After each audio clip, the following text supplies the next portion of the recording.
எதிரிகள் எவ்வளவாய் பெருகிவிட்டன, எதிர்த்தெழுவோர் எத்துணை மிகுந்துவிட்டன.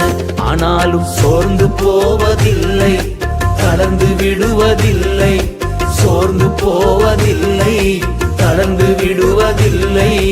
தகப்பனே தாங்குகிறீ, என்னை தள்ளாட விட மாட்டீ.